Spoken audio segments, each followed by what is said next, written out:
Grecs le nommèrent Héraclès, les Romains Hercule. Ainsi fut appelé le plus grand héros de toute l'Antiquité. Héros dont la renommée nous est parvenue jusqu'à aujourd'hui et pour l'éternité. La légende du héros grec est connue de tous. Cependant, un petit récapitulatif me semble nécessaire pour bien cerner le personnage et le symbolisme qui en découle. Une fois de plus, ce sont les caprices des dieux qui sont à l'origine et qui scelleront le destin de ce héros hors du commun.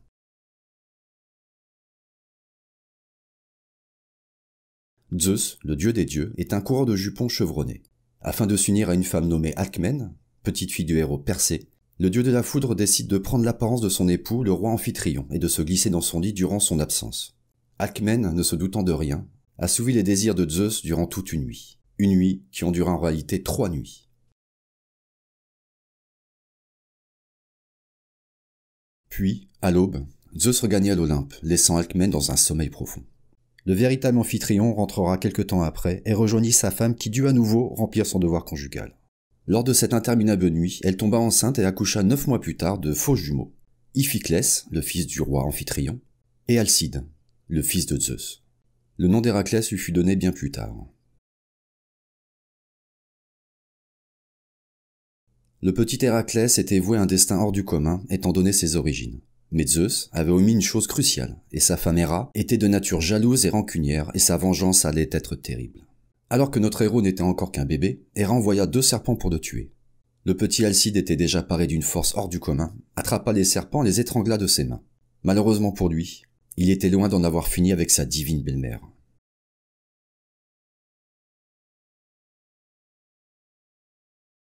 Héraclès grandit, et il est éduqué à la cour d'Amphitryon. Il est de nature impulsive et violente du fait de sa force. Il tuera même son professeur de lettres et de musique, Linos, à coups de lyre. Ceci pousse donc Amphitryon à l'éloigner de la cour en l'envoyant surveiller les troupeaux à la campagne. C'est à cette époque qu'il fabriquera son arme de prédilection, l'un de ses 3 attributs, la massue taillée dans une branche d'olivier. À 18 ans, Héraclès est invité par le roi Thespios, qui souhaite faire du jeune héros l'amant de ses 50 filles.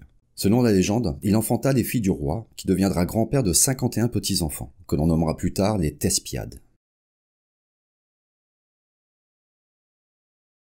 Puis, Héraclès épouse la fille du roi Créon, Mégare, avec qui il fonde une famille et file le parfait amour. Mais c'est le moment que choisit la déesse Héra pour assouvir sa vengeance en envoyant Iris et Lyssa ensorceler Héraclès. Ce dernier, pris de folie, assassina ses enfants. Lorsqu'il revient à lui, il était trop tard.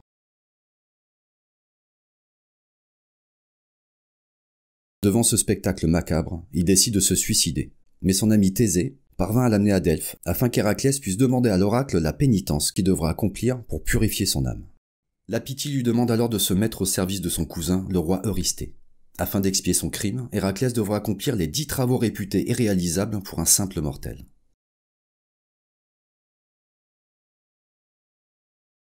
Le fils de Zeus réalisera finalement 12 travaux. Eurysthée ne validant pas le 2e et le 5e travaux, car Hercule reçut l'aide de son neveu pour tuer l'hydre, et fut payé pour nettoyer les écuries d'Augias. Pour son premier travail, il dut vaincre le lion de Némée, en l'étranglant car celui-ci possédait une peau impénétrable. Peau qu'Hercule gardera comme trophée, pour s'en faire une armure, la Léontée. Notons quand même qu'avant les 12 travaux, Héraclès portait déjà une peau prise sur la dépouille du lion du mont de Ciphéron, qu'il tua à l'âge de 18 ans.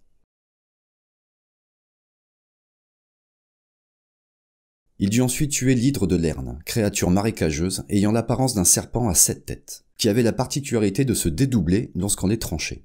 Pour vaincre la bête, Hercule écouta les conseils de son neveu et dut brûler chaque tête tranchée afin qu'elle ne puisse plus repousser. Une fois le monstre mort, notre héros plongea les pointes de ses flèches dans le sang empoisonné de l'hydre. Désormais, quiconque touchera ses flèches ne pourra s'extraire à la mort. Il captura la biche de Sérénie, l'une des 5 biches sacrées, au bois doré et au sabot d'airain. La déesse Artémis en avait capturé 4, qu'elle attela à son quadrige.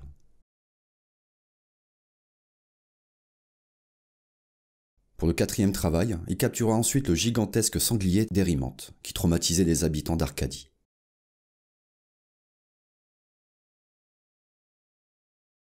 Son 5e travail consista à nettoyer les écuries du roi d'Augias. Le roi possédait 3000 bœufs, mais leurs écuries n'avaient pas été nettoyées depuis 30 ans.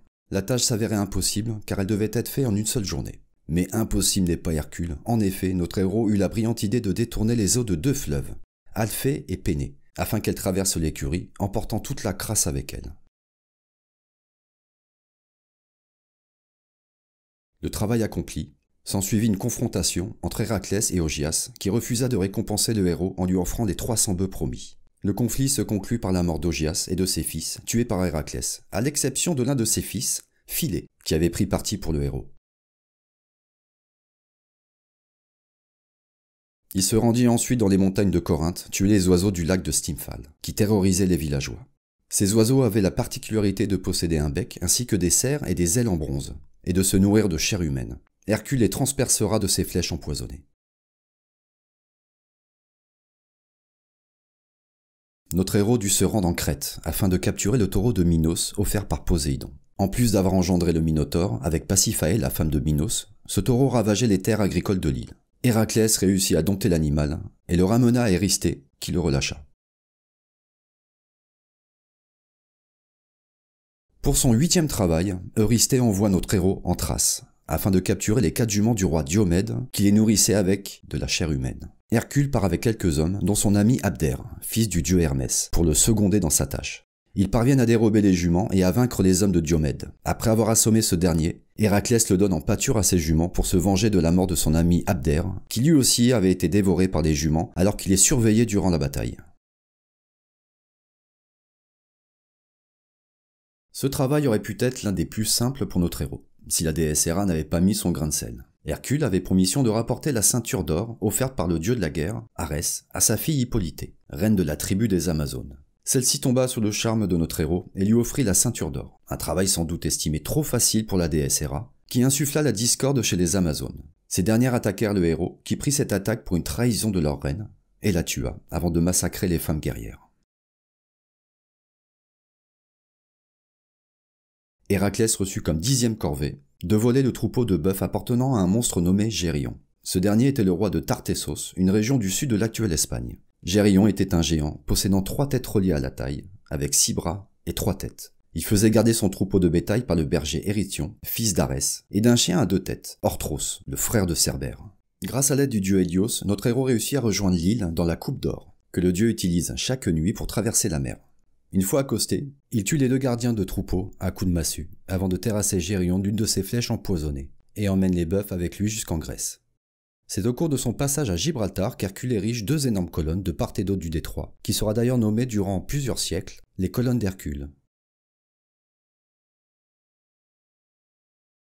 Pour son avant-dernier travail, le grand héros est envoyé par Eurysthée sur les flancs du mont Atlas, où se trouve le jardin des Hespérides, afin d'y cueillir les pommes d'or et de les rapporter. Ce jardin porte le nom des 3 nymphes du soleil couchant et fille du titan Atlas, condamné par Zeus à porter la voûte céleste éternellement. Les Hespérides avaient pour mission de garder le pommier sacré, mais après avoir succombé à la tentation de goûter aux pommes, Héra remplaça les Hespérides à la garde des précieux fruits par le dragon Ladon.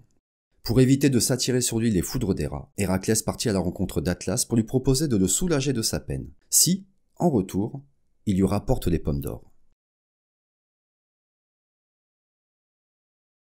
Le titan acceptant de marcher, notre héros décoche une flèche empoisonnée par-dessus les murs du jardin pour atteindre et tuer le dragon. Puis, il prend la place d'Atlas sous la voûte céleste. Atlas remplit sa part du contrat, mais, enfin libéré de son fardeau, cherche à profiter davantage de sa liberté retrouvée en proposant à Héraclès d'apporter lui-même les pommes à Eurysthée. Héraclès fait mine d'accepter, mais demande au titan de reprendre la voûte céleste le temps qu'il mette sur sa tête un coussin pour être plus confortablement installé. Le naïf Atlas accepte et reprend son fardeau, et notre héros en profite pour subtiliser les pommes et fuir en toute hâte.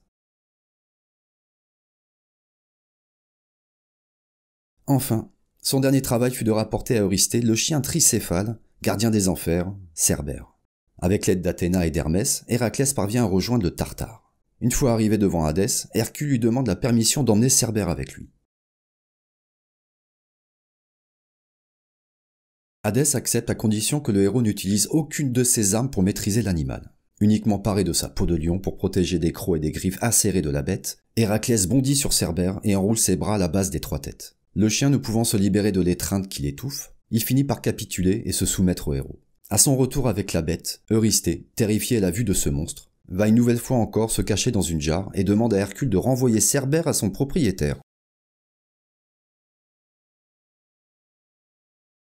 Bien que les 12 travaux d'Hercule soient ses exploits les plus connus, notre héros a réalisé de hauts faits tout au long de sa vie, comme la libération d'autres héros, la construction de nombreux temples, cités et routes dans de nombreuses provinces du pourtour méditerranéen. Un tel curriculum vitae ne pouvait être que l'œuvre d'un dieu, ou tout du moins d'un demi-dieu. Car en effet, Héraclès n'est qu'un demi-dieu et par conséquent un être mortel. Un jour, alors qu'Héraclès et son épouse Déjanire cherchent à traverser le fleuve Événos, le centaure Nessos vient à leur rencontre et propose gentiment au héros de porter sa femme sur l'autre rive, pendant que lui traverserait à la nage. Arrivé sur l'autre berge, Hercule découvre que le centaure cherche à abuser de sa femme. Ouah, furieux, le héros décoche l'une de ses flèches empoisonnées et blesse mortellement Nessos, qui, avant de mourir, offre sa tunique ensanglantée à Déjanire, lui faisant croire qu'il s'agit là d'un filtre d'amour qui assurera la fidélité de son époux.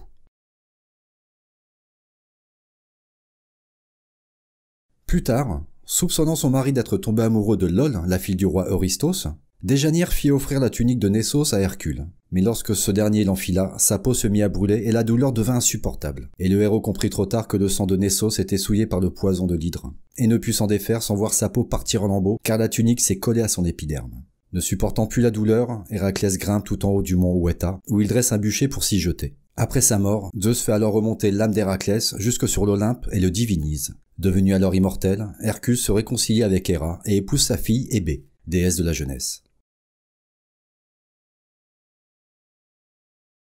À y regarder de plus près, on se rend compte que l'histoire d'Héraclès est assez tragique. Bien que la déesse Héra se soit acharnée sur lui durant toute sa vie, le grand héros grec a sa part de responsabilité. Il avait du mal à maîtriser ses pulsions violentes et beaucoup ont payé de leur vie, y compris ses proches. Hercule passera d'ailleurs une bonne partie de sa vie à expier ses péchés en réalisant des travaux d'intérêt généraux. Sa mort est aussi la conséquence de nombreux choix qu'il fit durant son existence. Son tempérament volage poussera Déjanire à lui offrir la tunique empoisonnée de Nessos, qui se suicidera après avoir compris qu'elle avait été dupée par le centaure. Le poison de l'hydre aura permis à Héraclès de terrasser bien des ennemis, mais tuera aussi par erreur certains de ses compagnons, même les centaures Pholos et Chiron, et finira par le tuer lui-même.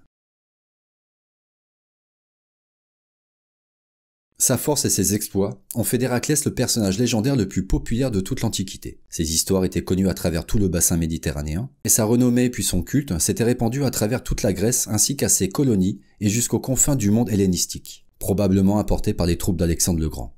On retrouve ainsi Héraclès Vajrapani, compagnon de Bouddha à Gandhara, durant la période couchant, du 1er au 3e siècle. Mais aussi dans la mythologie celte sous le nom d'Héraclès Ogmios. Il est aussi également assimilé au dieu Melkar en Afrique du Nord, notamment à Carthage et à Lixus. Il fut aussi honoré comme un dieu protecteur, par l'ensemble du monde grec puis romain.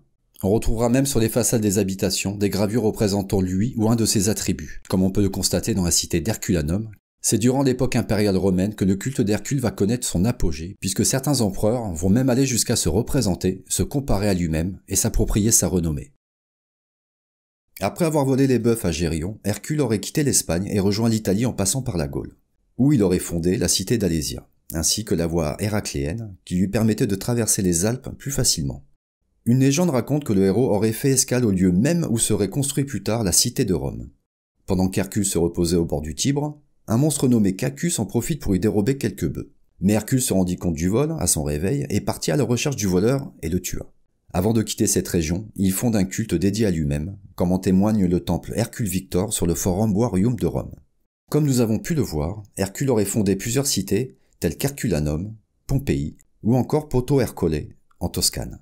Rome avait pour principe de s'approprier les mythes grecs, tout en les adaptant à sa culture, et la légende d'Hercule ne faisait pas exception. Les Romains ressentaient le besoin de s'identifier à ce dieu hors du commun, qui s'était impliqué personnellement dans la fondation de certaines cités d'Italie.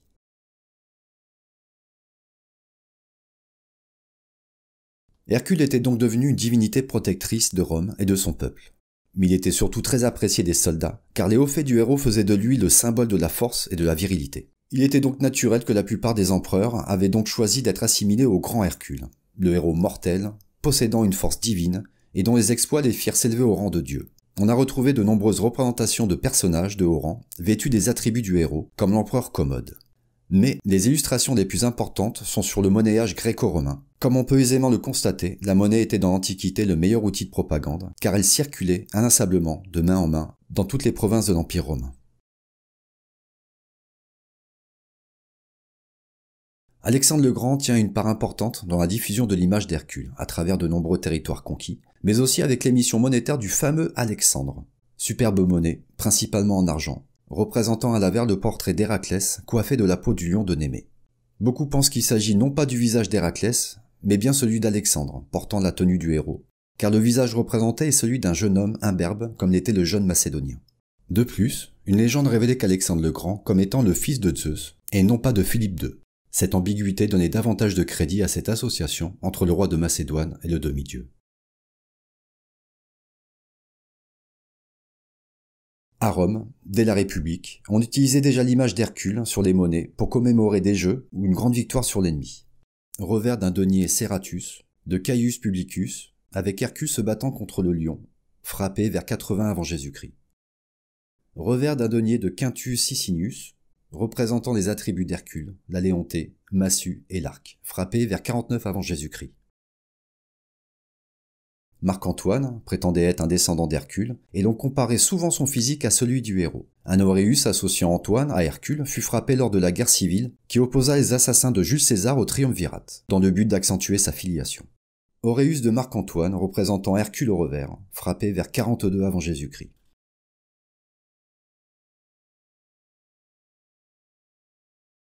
Durant l'Empire, un grand nombre d'empereurs feront représenter le héros grec sur leur monnayage, lors des périodes de guerre afin de se placer sous sa protection. Certains iront même jusqu'à se faire passer pour le héros légendaire ou son incarnation.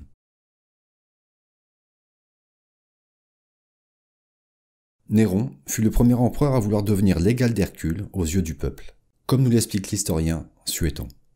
Avide de popularité, il se faisait aussitôt le rival de quiconque agissait, par quelque moyen que ce fût, sur la multitude.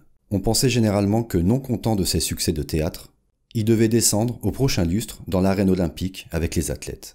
En effet, il s'exerçait assidûment à la lutte. Comme on l'égalait à Apollon pour le chant et au soleil pour le talent de conduire un char, il voulut imiter aussitôt les exploits d'Hercule.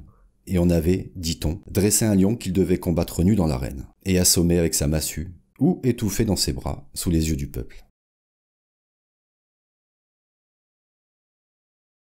C'est sous le règne de Trajan qu'Hercule réapparaît de manière significative dans le monnayage impérial romain. Empereur conquérant, Trajan utilise l'image du héros sur la plupart des modules monétaires, toujours dans le but de solliciter la protection du dieu, mais aussi pour diffuser subtilement, à travers toutes les provinces de l'Empire, la comparaison que certains faisaient entre lui et Hercule. Quadrant frappé sous le règne de Trajan, représentant le buste d'Hercule à l'avers et sa massue au revers. Denier de Trajan, frappé à Rome vers 102, avec Hercule au revers. En effet, c'est lorsque Trajan n'était encore que commandant de la légion 7 Germina, stationné au nord de l'Hispanie sous les ordres de l'empereur Domitien, que naquit ce rapprochement en comparant Trajan à Héraclès, obligé d'obéir aux ordres du roi Eurysthée.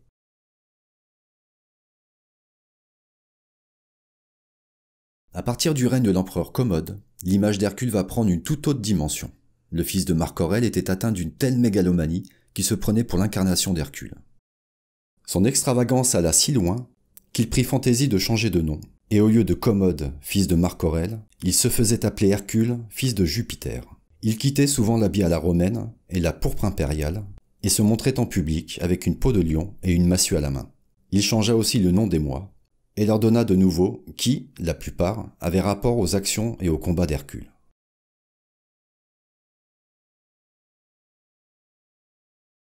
Non seulement il se paraissait des attributs d'Hercule, mais il se faisait aussi représenter sur les statues et sur les monnaies sous l'apparence du héros. Pourtant Commode n'était pas un empereur conquérant comme l'était Trajan.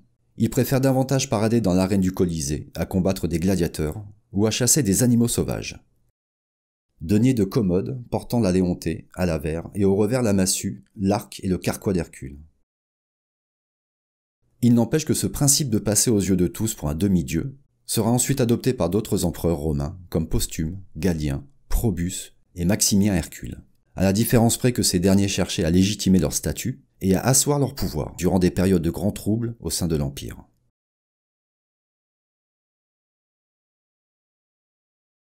L'empereur Galien fait frapper tout d'abord des monnaies avec Hercule au revers, puis se fait représenter à l'avers de son monnayage habillé de la léonté et portant la massue. Ainsi, il invoquait le héros comme compagnon d'armes et protecteur de l'empereur, allant même à suggérer qu'il portait lui-même la puissance divine insufflée par Hercule en personne. Cette symbolique forte, ainsi que sa diffusion par le biais des émissions monétaires, était nécessaire pour rassembler le plus possible de partisans et de soldats sous sa bannière, car plusieurs régions de l'Empire connaissaient des révoltes, des usurpations et des sécessions tout au long de son règne.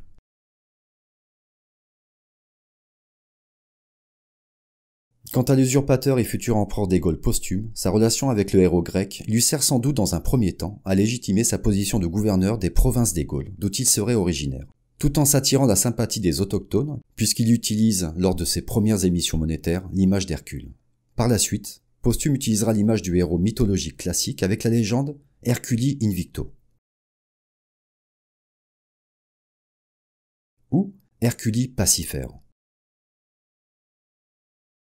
Cette fois, l'intention se rapproche de celle de son ennemi Galien, se faire passer pour l'incarnation d'Hercule et détenir la virtus, le courage et la force morale de ce dernier, et devenant ainsi la virtus impériale.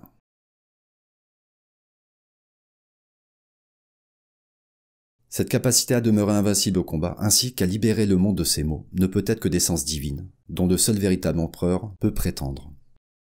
La qualité des gravures sur les monnaies de Posthume est exceptionnelle. Sur les auréis, ainsi que sur les antoniniens et les bronzes, l'empereur de Gaule fait graver son portrait à côté d'Hercule, sur l'avers de ses monnaies. Antoninien frappé vers 267, représentant à l'avers les bustes géminés de Posthume et d'Hercule, et au revers, le grand buste de Posthume portant les attributs d'Hercule, la massue et la léontée. Et fait représenter les 12 travaux du dieu au revers. Bien évidemment, Posthume se fera aussi figurer portant les attributs d'Hercule, pour quelques monnaies.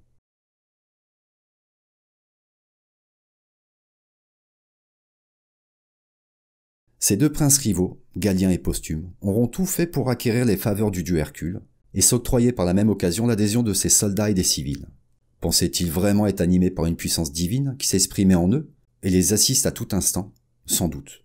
Mais cela ne les empêchera pas d'être finalement tous les deux assassinés par leurs propres soldats.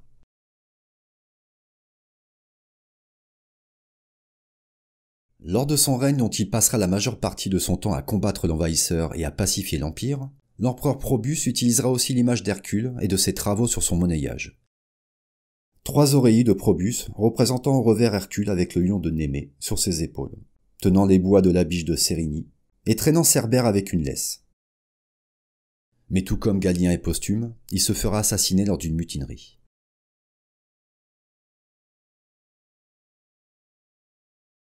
L'un des derniers empereurs romains à s'identifier au héros grec fut Maximien. Lorsque l'empereur Dioclétien décida de le nommer co-empereur afin de mieux gérer l'empire, ils prirent le nom de Dioclétianus Jovius et Maximianus Herculius. Maximien, si fier de porter ce surnom et de se trouver ainsi assimilé aux grands héros de la mythologie, n'hésita pas à inonder son monnayage des différentes représentations d'Hercule.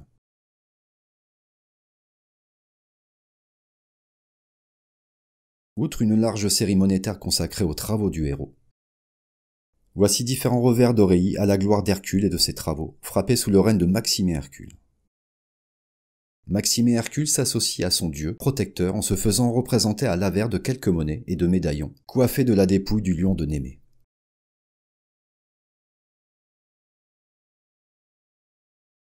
Enfin, l'empereur Maxence sera le dernier empereur à figurer les attributs d'Hercule sur un médaillon, et les dernières images du héros seront frappées sur quelques monnaies de Constantin Ier, avant de disparaître avec le reste des représentations païennes pour laisser place aux illustrations de l'idéologie chrétienne.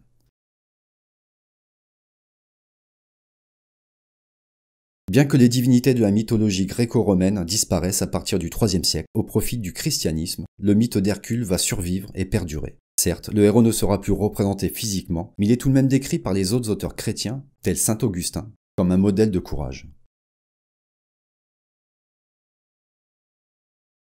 Héraclès retrouvera sa gloire passée au XVe siècle grâce aux poètes, aux peintres et aux sculpteurs de la Renaissance. De nombreux rois de France, en particulier Henri IV, ont choisi de s'identifier au héros grec, se reconnaissant dans la légende, qui voulait qu'Hercule ait engendré la dynastie gauloise. Ainsi, le roi Henri IV se fait représenter majoritairement vêtu des attributs. Hercule est resté un modèle culturel, mais aussi spirituel pour l'humanité. On continue encore à orner certaines de nos monnaies, puisqu'en 1795, Augustin Dupré dessina et grava une série monétaire à l'effigie d'Hercule. Ce type iconographique est depuis réutilisé dans différentes émissions monétaires françaises, dont la dernière ne date que de 2012. Comme quoi, cet homme qui inspirait à devenir l'égal des dieux a fini par tous les surpasser. Eh bien, merci d'avoir suivi cette vidéo jusqu'au bout. J'espère que le mythe d'Hercule et sa représentation sur les monnaies romaines vous ont plu. N'hésitez pas à me laisser un petit commentaire, de me laisser un petit pouce bleu si ça vous a plu, ça fait toujours plaisir. Portez-vous bien, à bientôt.